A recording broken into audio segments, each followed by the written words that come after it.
ló dé tí ẹnu ń kùn Mudasiru olórí ilé asòfin Èkó lórí ọmọ rẹ̀ Abdulganiyu tó di alága ìjọba ìbílẹ̀ Agége.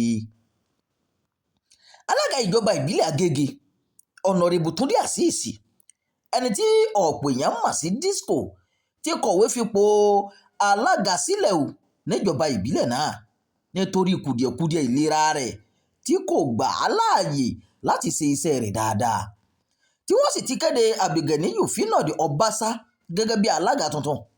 Nínú lẹ́tà tó kọ sí ilé ìgbìmọ̀ asòfin ìjọba ìbílẹ̀ Agége, Azeez ṣàlàyé pé ipò tí ìlera rẹ̀ wà báyìí ń mú kùdìẹ̀kudiẹ bá iṣẹ́ rẹ̀ tí kò sì lè ṣiṣẹ́ dáadáa ní ìlànà tó fẹ́.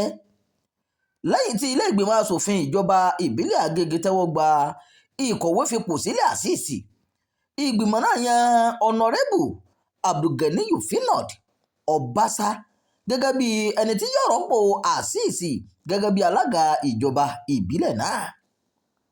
Ìgbésẹ̀ náà, gẹ́gẹ́ bí ilé ìgbìmọ̀ asòfin ṣe ṣàlàyé, yóò fàyè gba ìtẹ̀síwájú ìjọba àti ìdarí. Lóòótọ́ ni Disco ti kọ̀wé fipò sílẹ̀. Ẹ mọ̀ pé ó ṣe àìsàn fún ìgbà pípẹ́ fún ọ̀pọ̀ oṣù ní kó tó di pé ó kúrò nílé ìwòsàn.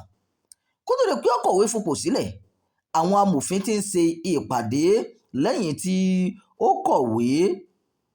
Finod Obasa ti bọ́ sí ipò alága báyìí.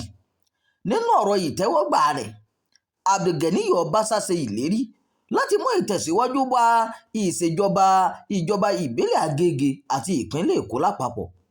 Oṣù keje ọdún yìí ní ètò ìjọba wáyé nípínlẹ̀ Èkó, tí Disco sì borí ètò ìdìbò náà lábẹ́ àsíá ẹgbẹ́ òṣèlú All Progressives Congress APC pẹ̀lú àpapọ̀ ìbò 22,000 àti ìbò 53.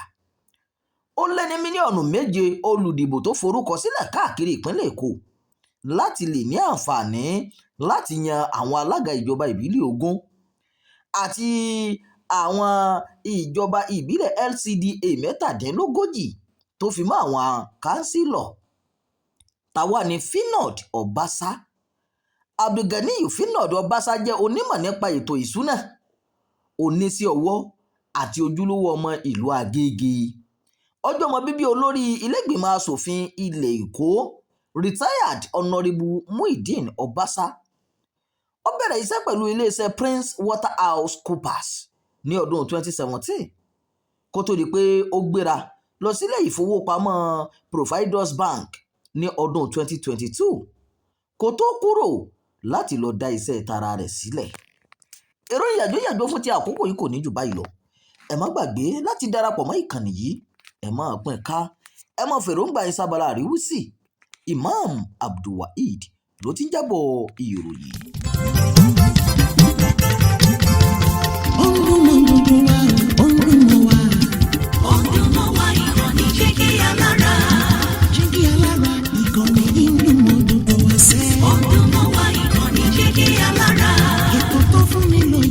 Ètò tó wà ní lọ́yẹ̀ wà ń bẹ̀. Ọdún mọ́ wá ìkànnì Jígí Alára. Ìròyìn lóríṣiríṣi tàbí mọ bó ṣe ń lọ láwùjọ.